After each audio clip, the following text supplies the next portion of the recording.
নমস্কার। রোজ রোজ শুনি ভগবানের বাণী। এই সমবেত অনুধ্যানে আমরা আলোচনা করছি শ্রী শ্রী মায়ের ঐশী শক্তি, যা প্রকাশিত হয়েছে বিভিন্ন ঘটনার মাধ্যমে। আজ আমাদের কেন্দ্রীয় চরিত্র কোয়ালপাড়ার হরিপদ মাঝি। হরিপদ মাঝির বাড়ি কোয়ালপাড়া আশ্রমের কাছেই। কোয়ালপাড়ার আশ্রম প্রতিষ্ঠিত হলে শ্রী শ্রী মায়ের ঘন ঘন অবস্থান ঘটতে থাকে সেখানে। হরিপদও হাজির হতো সেখানে।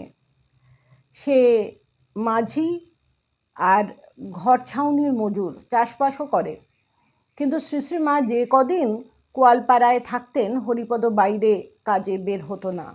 মহারাজদের বলতো যে সে আশ্রমের মুনিশের কাজ করে দেবে, বিনিময়ে মায়ের একটু প্রসাদ দিলেই তার হবে।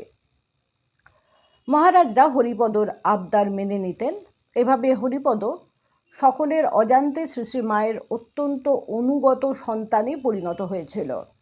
কেবল সে নিজেই নয়, তার স্ত্রী সজনীবালাও আস্তে আস্তে মায়ের কৃপা লাভ করেছিল। হরিপদ যেমন মায়ের পরম ভক্ত, জগৎজননীও তাকে অত্যন্ত স্নেহ করতেন। কোয়ালপাড়ায় অবস্থানকালে এমন খুব কম দিনই গেছে যখন হরিপদ মায়ের অন্নপ্রসাদ না পেয়েছে। মা জগদম্বা আশ্রমে মধ্যাহ্ন ভোজে বসার সময় অন্যদের বলতেন, একটা বাটি দাও তো মা, পদর জন্যে দুটো প্রসাদ করে দিই।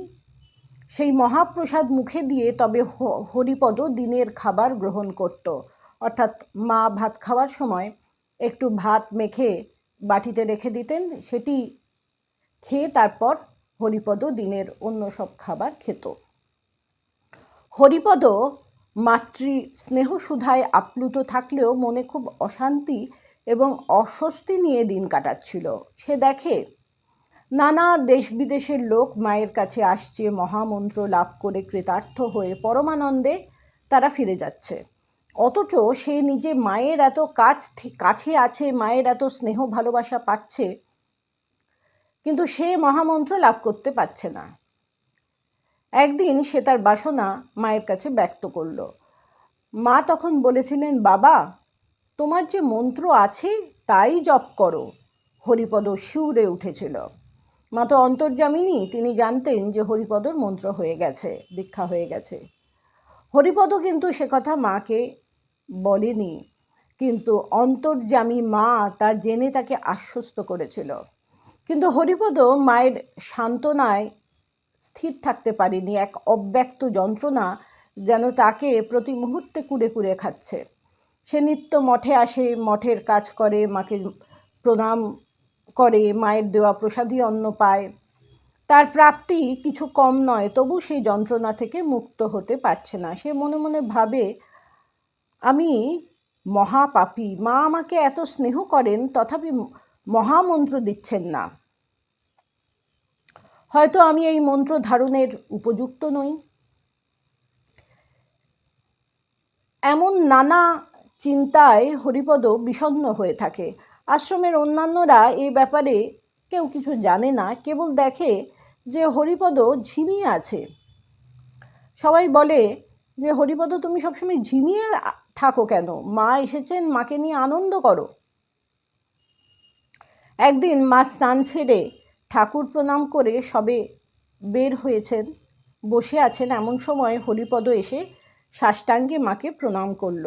মা হরিপদকে হঠাৎ বলে উঠলেন, বাবা পদ, তুমি তোমার ইষ্টমন্ত্রটি শোনাও তো।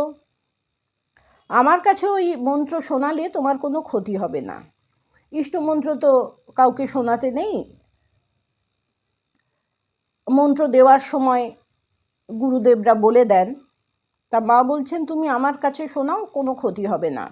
মায়ের মুখ থেকে অভয় বাণী পেয়ে হরিপদ তার ইষ্ট মন্ত্রটি উচ্চারণ করে মাকে শোনাতে থাকে।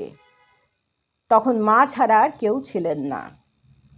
ওই মন্ত্র পাঠ মুহূর্তে হরিপদ দেখল মায়ের স্থানে শ্রী শ্রী দুর্গা মাতা বসে আছেন।